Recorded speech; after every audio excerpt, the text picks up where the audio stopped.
So, hey Ryan, can you do a brief introduction about yourself? Yeah, 100%. My name is Ryan. I am a entrepreneur and music producer. Wear many different hats, both literally and figuratively. Um, yeah, I just have a really good passion for anything business and music and creative arts.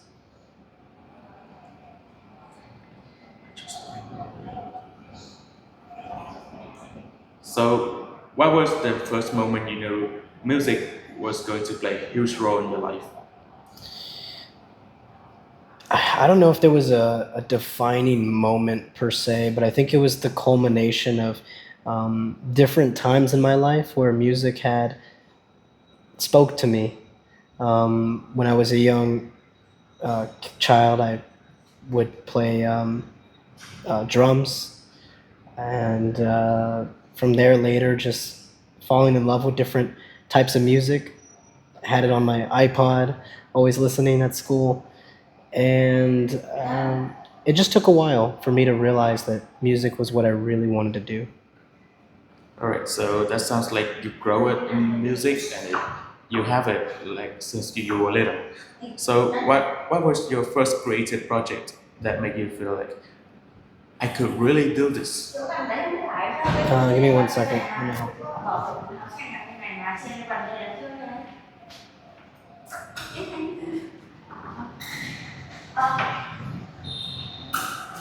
Sorry, could you ask the question again? My bad. Okay, well, that's good. That's good. So it seems like you grow it in music and you already have that music in your blood. So what was your first creative project that made you feel like, oh, I could really do this? The one that I could really do this. I think I had that belief in myself. Probably like my first dubstep project was pretty cool. I realized how easy it became to produce with modern technology, modern tools. Things just got very easy over the years, and by the time I was a teenager graduating high school, the technology has just been so far advanced that it was almost a no-brainer. So beside the work that you really show to your audience, what is the skills or the activities that you obsessively work on behind the scenes that nobody saw?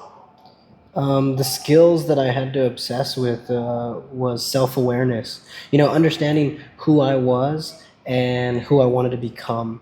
Being able to look down the road 10 years later, 30 years later, trying to, figure out where I wanted to go, who I wanted to be, and what I wanted to do with my life. So, self awareness is um, one of the biggest skills. Um, Amongst other things, sales, marketing, communication, social media, um, learning all those different skills as well helped me behind the scenes.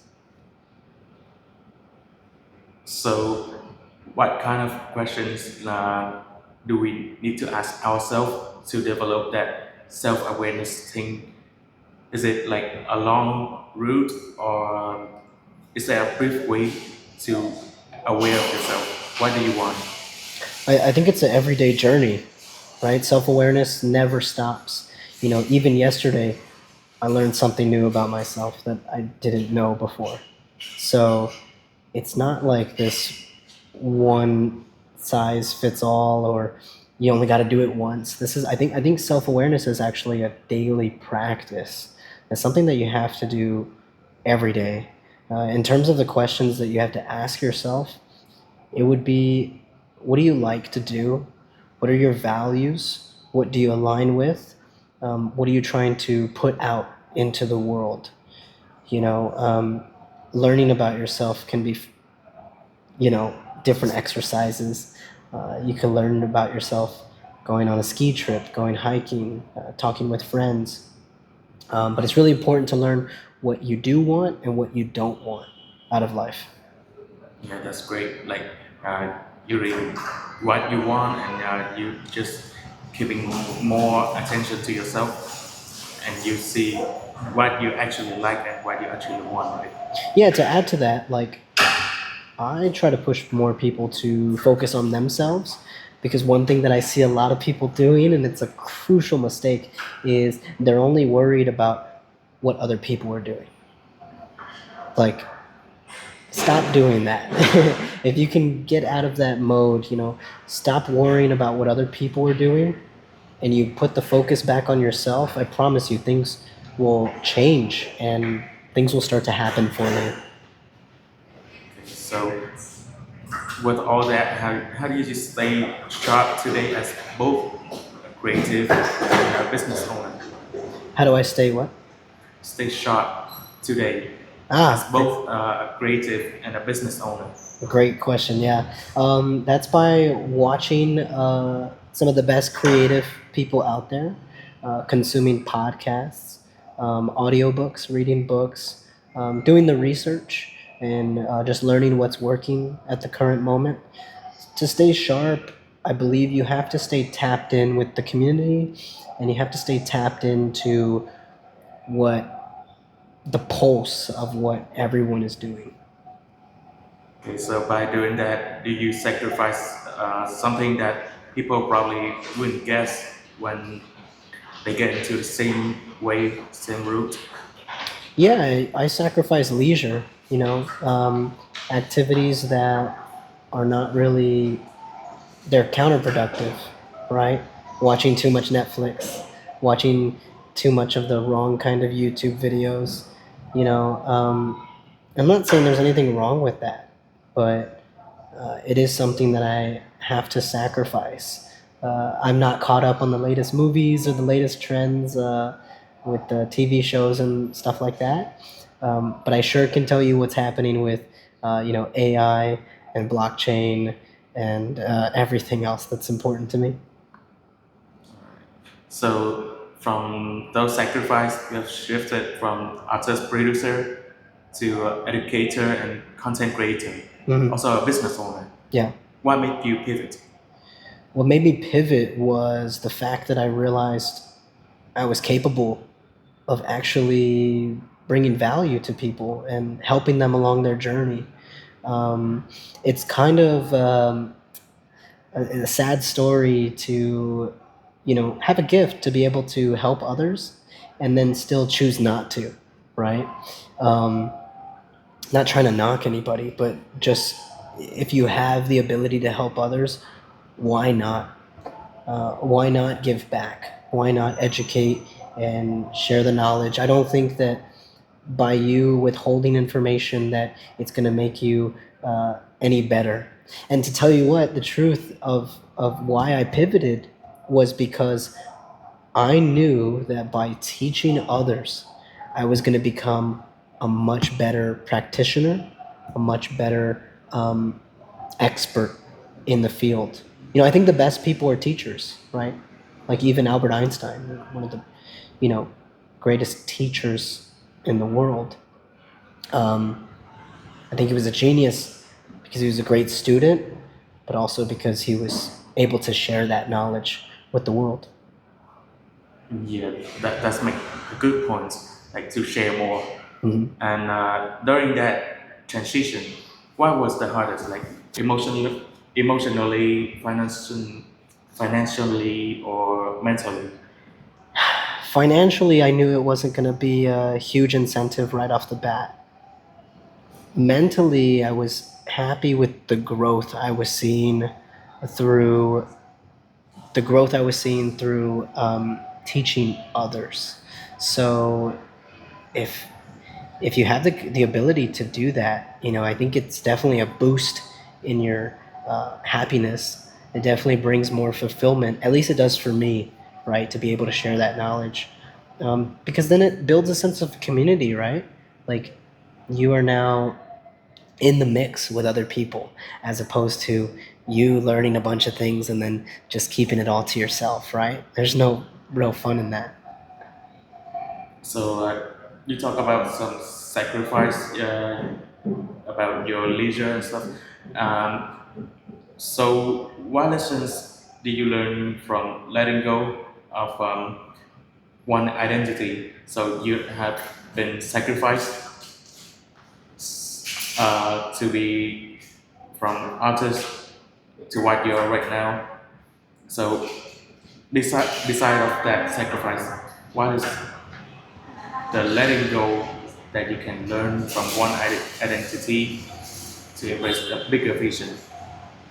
Yeah, I think one thing that people got to understand is you're always going to be reinventing yourself. You know, you're always going to have um, an older version of you that no longer exists, right? And you have to be able to let go of that. You know, maybe you were known for being the class clown in high school, right? But as you got older, you got more serious and you started to care more. You know, some people may remember you as a goofy individual, but that's no longer part of your identity. And I don't think that it'd be a good idea to still keep that top of mind every day. You know, think about who you are today, not who you were. Don't focus on the mistakes that you had in the past.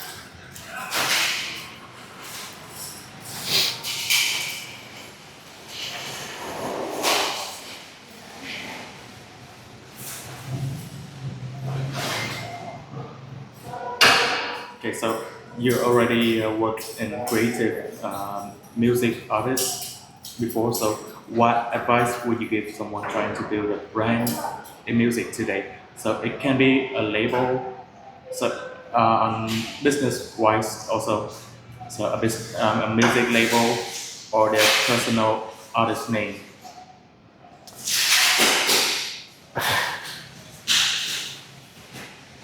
You can move. And also make yourself comfortable. Oh, okay, yeah. You're sitting a little like stiff. Yeah, appreciate it. Am I still in the shot? Yeah, yeah, yeah. Oh, okay, cool.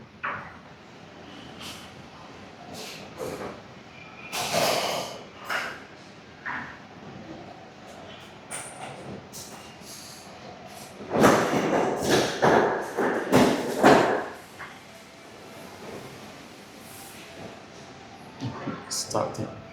Um, the biggest helpful advice that I can give to people who are trying to build a brand, you're trying to build a name for yourself, is to communicate with the fans, network every single day. You know, it's a daily action. It's a one by one thing in order to make that happen. Sit a little to your right. Maybe you can put your Arm like yeah, this. Yeah. like that so you can be comfortable.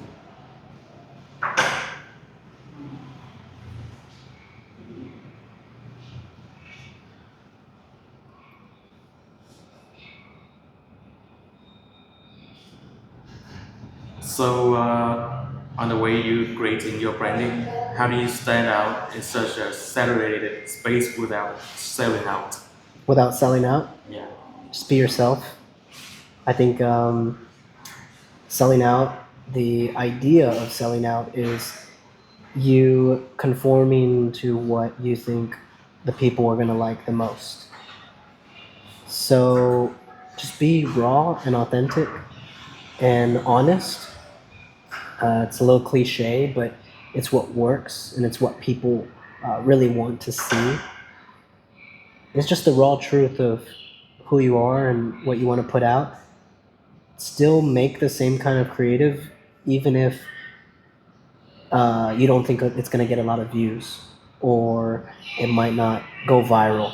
You know, I think that's the best kind of content is the content that's not trying to go viral, right? It feels more human. It feels more real. Alright. So what's something you used to care about that no longer matters to you in business? In business, having a fancy title or having a fancy office or driving a fancy car, you know, driving a fancy watch. These were never really things that um, I would think of or prioritize. Now, the idea of having a big office sounds cool, and I would love to get there one day. But I think it's more of what it represents. It represents a spot in the journey, in the process. It more symbolizes how far you've come versus trying to impress others. Okay, great. Um, so those are the covers, right? And but you also help artists to get attention online. So, what is the number one mindset shift artists need to make today? You just gotta stop caring what people think, you know? Be yourself and do what you want.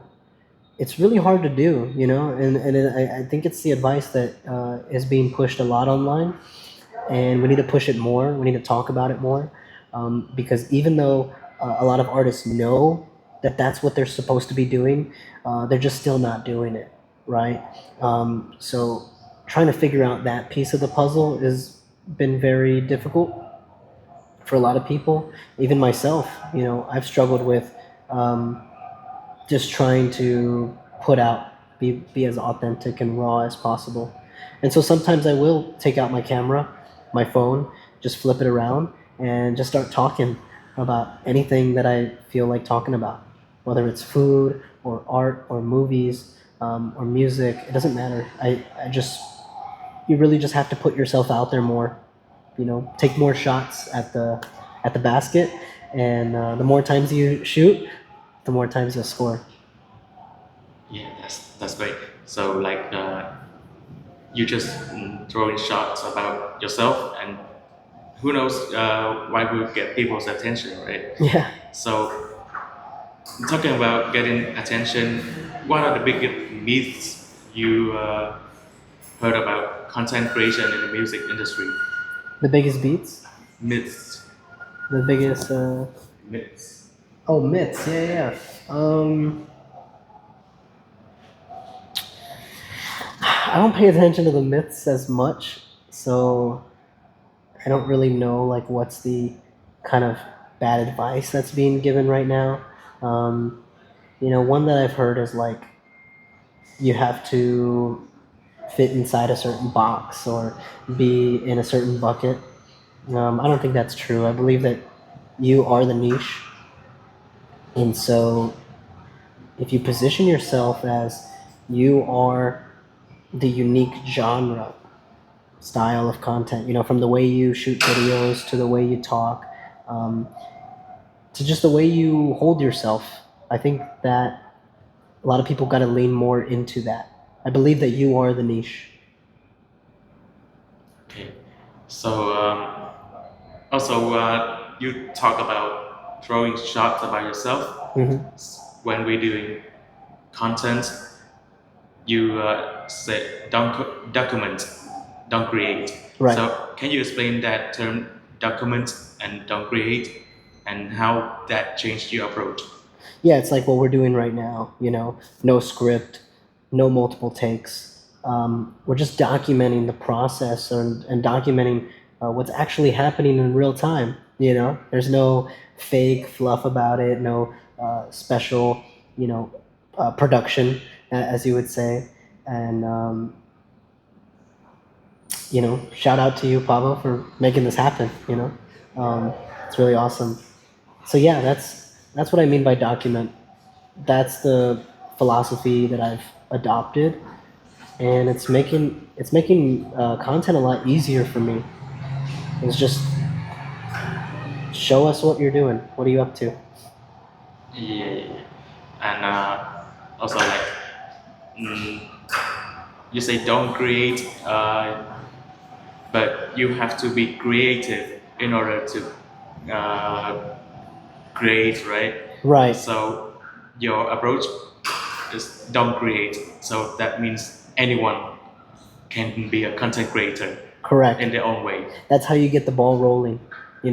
Once you get started and you're making one video a day, now you can shift over to the creation side and think a little bit more creatively. Maybe you do want to build out bullet points of what you're going to talk about. Maybe you do want to post produce it or add in production value. You know, I think just to get people on board, it has to be frictionless, as easy as possible. And what's easier than pulling out your camera and hitting the record button and posting that? Yeah. So I'm curious, like, not everybody doing the same approach that can have the same outcome, right? So is there any way to recognize that maybe you are on the wrong route right now? So something you're doing is wrong, but there have to be like a way to recognize it. Or is there anything wrong to actually implementing that approach? I don't see any flaws with it. Um, I think the main setback, the reason why people don't do that, is because they're afraid of showing their true selves. You know, I've been at places in my life where not every side of my personality was good to look at, and I was quite ashamed of you know part of who I was, right? So I think whenever you document, you people really get to see those different sides of you, you know, especially if you're like a live streamer of some sort. You've seen live streamers get caught saying bad things or things that they wish they didn't say, right?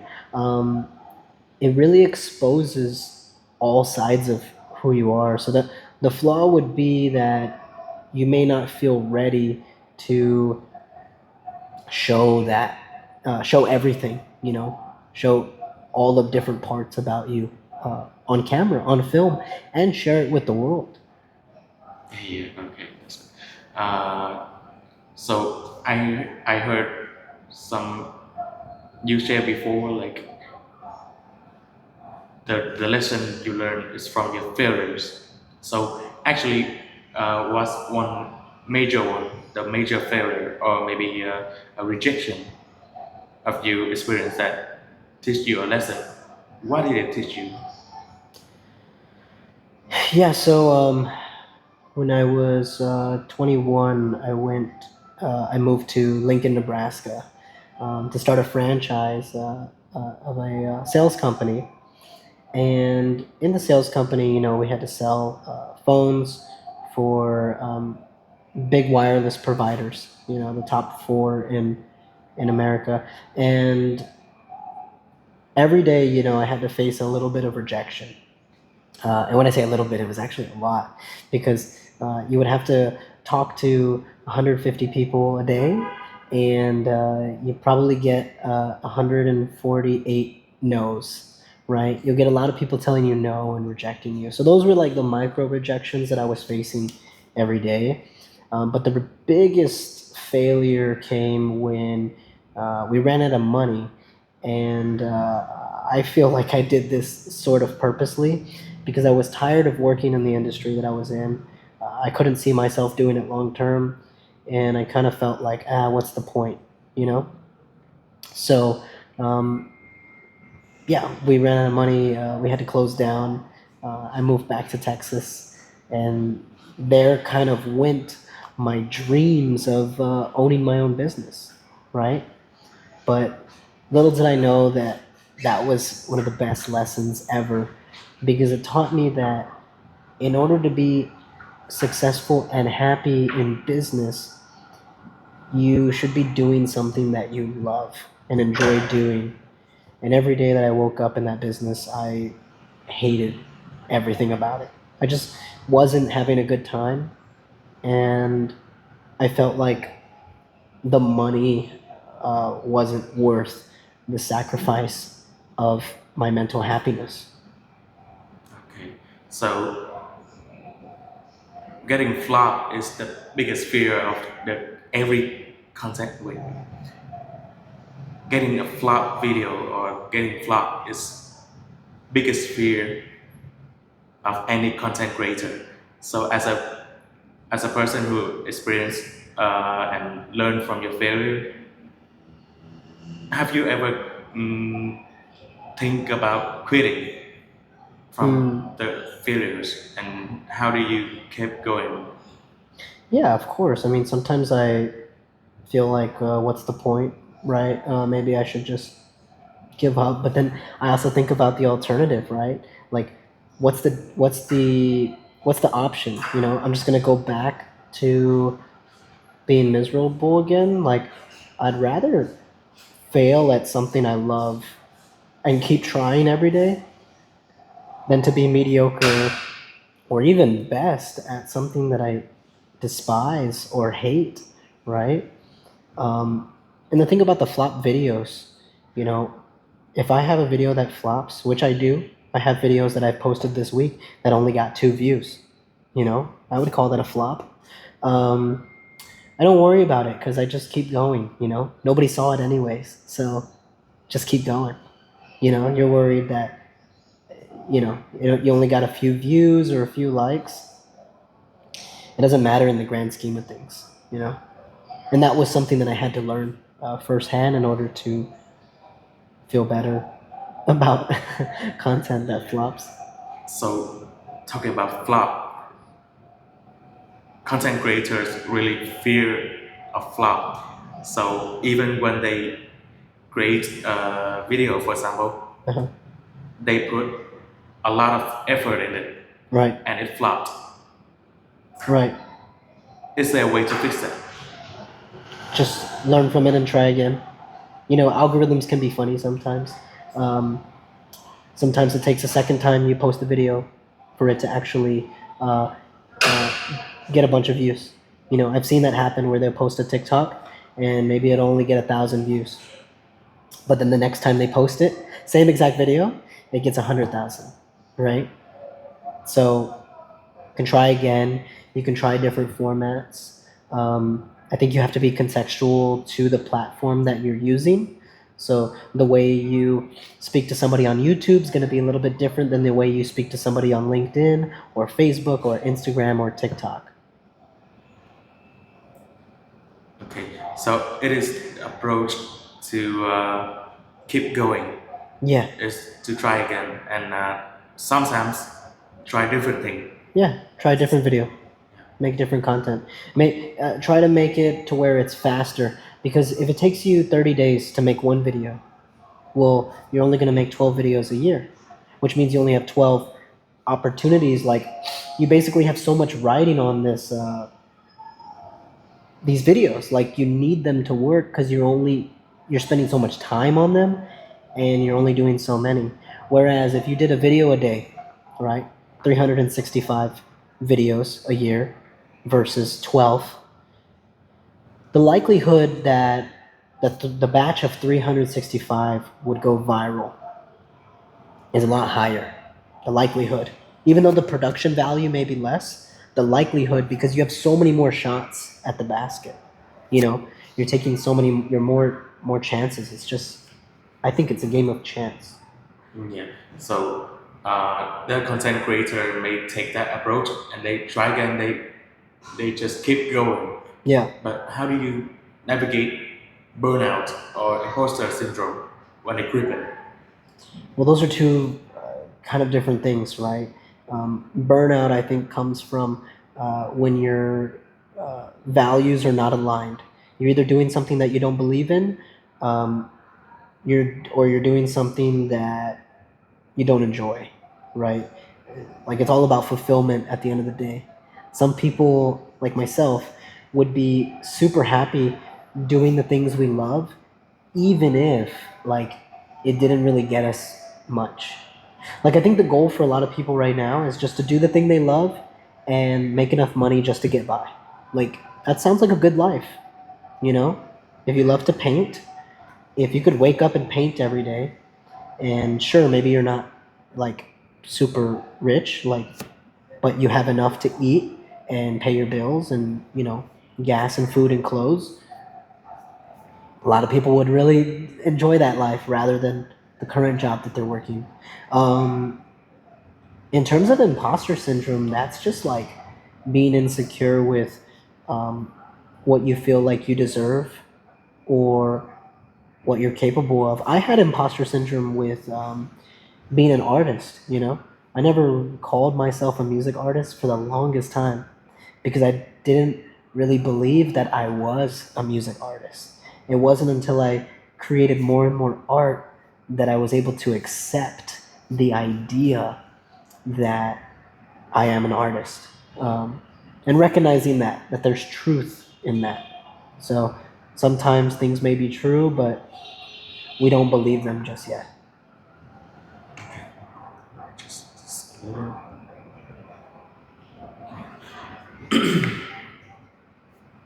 I think I'm killing it. I'm on fire. yeah, you get in the flow.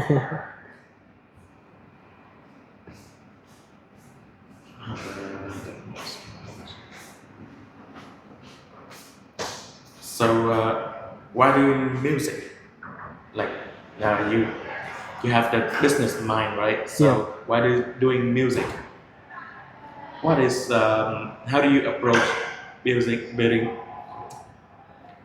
How do you approach building a sustainable income while you're doing music business? It's really the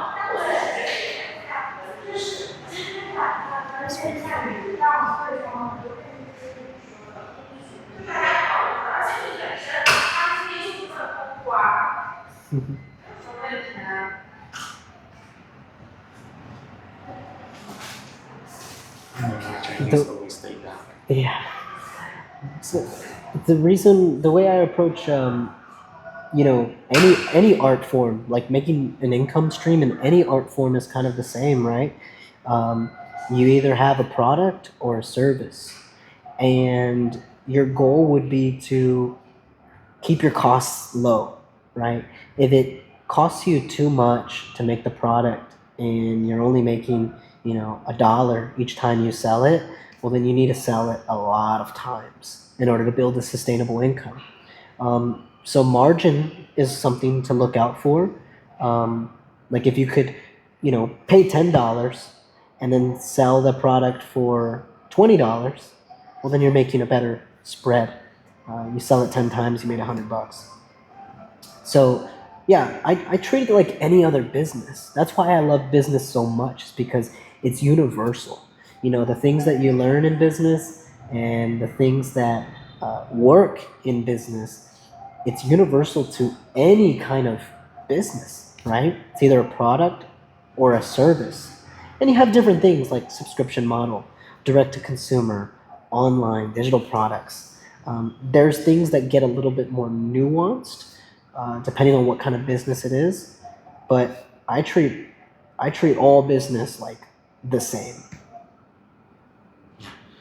So, monetizing your art is an important thing to do, right? And but you don't want to be a commercial producer or artist.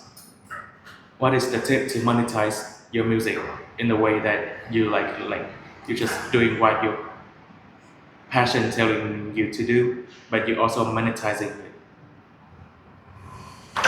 Yeah, there's something I want to address because you sparked up a conversation that I hear a lot of times, and there's a lot of people that say, "Well, I don't want to monetize my art," right? And to a certain degree, yes, I understand the people when they say that. I believe half of them are lying, right? I believe half of them do want to monetize their art, but they're afraid of, that's the imposter syndrome, right? They're afraid of saying that they want to, because if they fail, then they're going to be embarrassed that everyone knows they tried to do something and it didn't work, right? Um, so that's a big conversation that's happening online. Um, but I will say that the far majority of people, if they could, they would, right? And so, in order to get to that place, I think they have to change their mindset on that it's possible. Too many people don't believe that there's any money in the arts, and that's why parents will tell their kids to go find a safe and secure job over doing an art form. Um, to address the actual question, which was, can you remind me a little bit? They don't want to be a commercial artist. Oh yeah, just start freelance, right? Start as a freelancer. You're in control of your projects, your own time. You learn what it takes before you get, a manager who tells you what to do and when to do it, right? Yeah, that. Yeah, but there are some young artists like Hmm. they don't know much about what they have to do, and they also do art, but they monetizing the art too much, and they chasing fast money or maybe fame. They Mm, want to be famous and making a lot of money. They want to be like uh, top one richest yeah, artist, yeah. something like that. What would you say to them, to that young artist?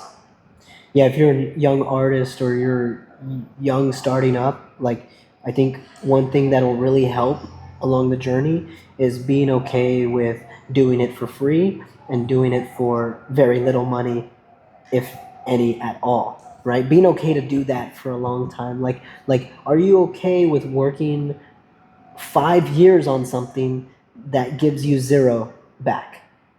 And if you're not, I think it's going to be a lot harder for those kind of people. But for the people who have it in them where they're like, I can do it for free, they will learn and they'll be more patient. It'll be a lot easier for them to where when they finally do start making money, they're so good at their craft because they were doing it for such a long time. Working a job before you ever got paid for it. Um, yeah, some people want it too fast. They want to climb it too fast, and I just think that's a recipe for disaster, for sure. Yeah, because they see on social media and they see on the news there are a lot of rich artists and they want to be them. Yeah, go ask that rich artist what they were doing for 15 years, and you'll find out the truth. Yeah. So actually, competing is the major thing happening in the arts industry. Let's say competing, that competing. competing. Yeah. So from an artist, so what made you start teaching FL Studio and production to young artists? You're also an artist, right? Yeah, yeah, 100%.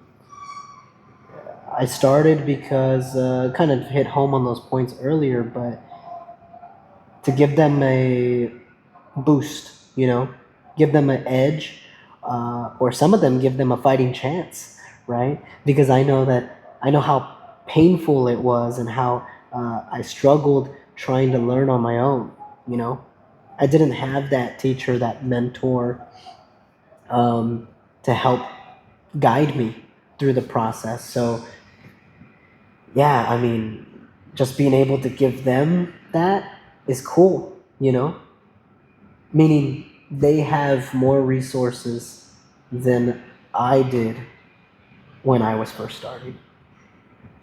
So during your mentoring, was what or who is the one breakthrough moment you witnessed from a student of yours or maybe a client? Breakthrough moments was when I was able to help some of my students start creating more content. That was the coolest thing. Staying consistent at it is pretty hard. I'll see them, get inspired and create a bunch, and then maybe they'll go silent for 3 months. You know, I can't always be there to force them, to create more content. Um, but that's cool, seeing that change, the shift, the slight shift, and it just took a little bit of conversation, a little bit of debating back and forth of what what content really means in an artist's career or in anybody's career that's trying to build a brand. And so you mentioned you didn't have any mentorship when you start. So why is it?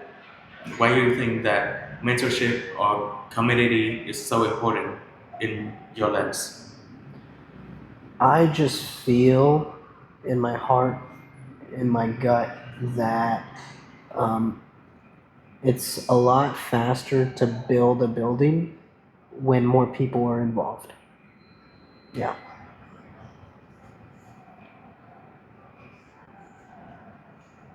So let's talk more about yourself.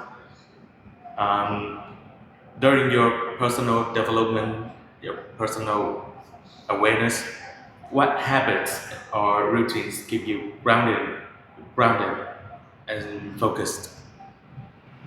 Yeah, I just want to touch on that. Like, I am by no means finished. Um, as a matter of fact, I feel like I haven't even started yet on a lot of the things that I'm trying to do. So I feel like I'm at the very beginning of my journey.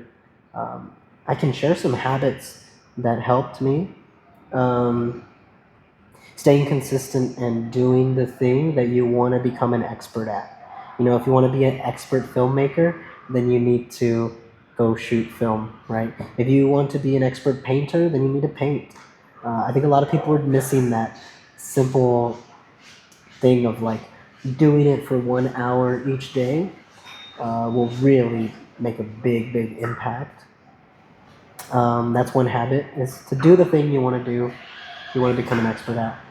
Do it daily, all the time, as much time as possible as you can put into it. And then the other habits would be to shifting your priorities, right? You know, you have to knock habits that are not contributing positively or productively to what you're trying to do. And yeah, just staying the course, staying consistent, waking up every day. I started to think about this thing. I don't know. I didn't invent this, but I call it like level maxing or maybe character maxing, right? Which is like every day you have a checklist of I'm gonna do 20 push-ups or 50 squats or I'm gonna spend 1 hour doing music or whatever. And it's like a non-negotiable. Like every day you do this thing consistently, and you form a habit. It becomes habitual, and now it just becomes a part of your daily life. I think you'll wake up in 2 years and see how far it actually took you. Yeah, right. So during the development process, there might have changes happening. So what's a belief that you used to have that you completely changed your mind about? um, I used to believe that it took money to make money. I found out personally that that's not true. Um, you can make money without money. Um, it's called doing services for people, And I also believe that you needed to have a lot of things to get started. That's also not the case. You can get started with minimal gear, minimal equipment, you know. Um, and then one other thing that I want to like propose for people out there is like, even if you don't know what you want to do yet, just start building your brand. Start building your personal brand. And what do I mean by that? Build your social media accounts. Start networking. Start reaching out to people, even if you don't know what you want to do yet. Because the day you wake up with 10,000 followers and then you finally, you know, decide on what you want to be doing, well, there you go. You have an audience ready to go that you can share things with and connect with, and you can find people that can help you. You can build a team around it, right? So, yeah, that. Okay. So I get the idea is best to be yourself Mhm. and do what you are. But is there any like influence you have from someone in life, music, or business? And who are they? It's going to be, successful entrepreneurs in America. You got guys like Mark Cuban, Kevin O'Leary, Gary Vaynerchuk, Alex Hormozy. Um, the list goes on. And I've read a lot of their books, listened to the advice that they've given. Um, I learn from the best of the best, those are the people that I learn from.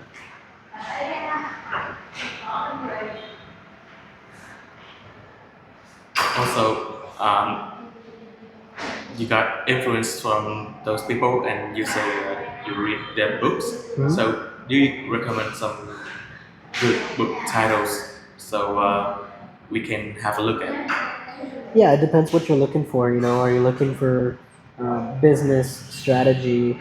Are you looking for, well, let's start with business strategy. There's a book called The 4 Hour Work Week by Tim Ferriss. Was written in the mid 2000s, maybe like 2006. And yeah, great business mindset. Are you looking for finance? You know, Rich Dad Poor Dad by Robert Kiyosaki. Um, are you looking for more stoicism? You might want to look for an author called Ryan Holiday. Uh, the list goes on and on, right? Like, I think the cool thing about books is like once you start getting into them, you really just, yeah, you really go down the rabbit hole of like, there's so many, and they all have different applications. You know, some are geared more towards different topics, and I think they all have different goals. You know, what are you trying to accomplish? Are you trying to answer a question? Are you trying to figure out your passion? You trying to figure out how to take your passion and monetize it, right? There's so many different topics, but I love them. They're great. Yeah, so you have been shifting and you've been changing towards business. Mhm. So there are goals you're trying to reach. So that what is We can restart.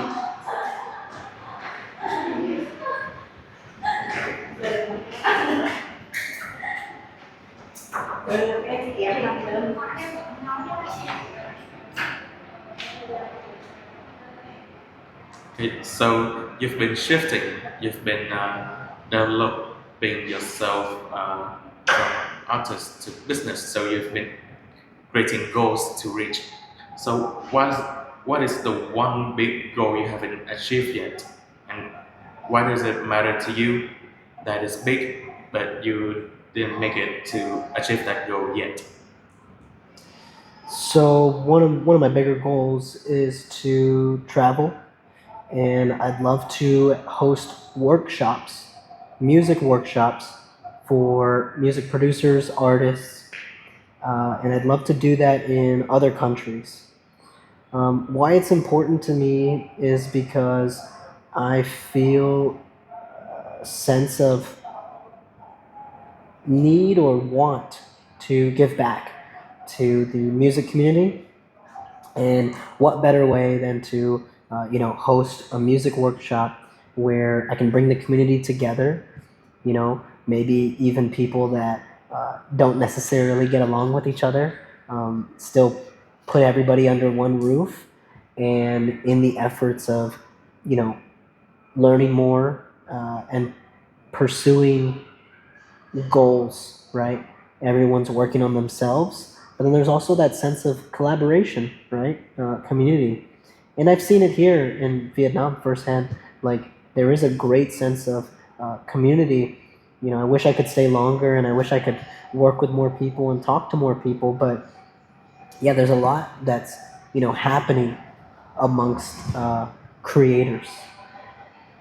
So that's one of the big goals that I want to do, and I believe I'll get there eventually.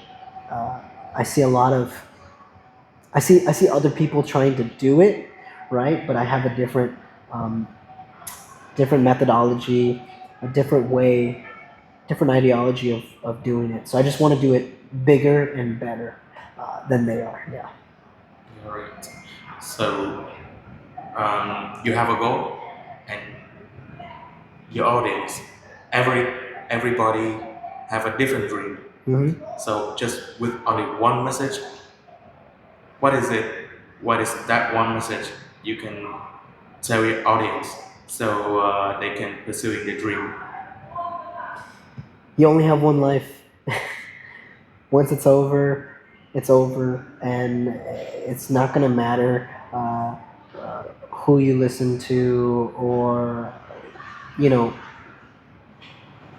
nothing's gonna matter other than the fact that worried? Did you pursue the things you wanted to do? Did you live a life full of love and happiness? Did you do things you enjoy? And did you spend it with people that you enjoyed the most? Right?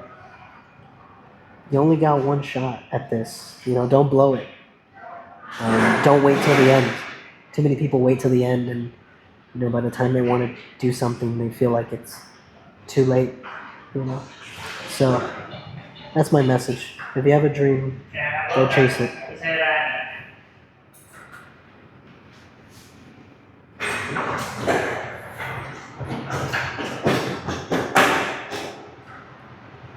And the last question is, how do you want to be remembered as a creator, a mentor, and a human being?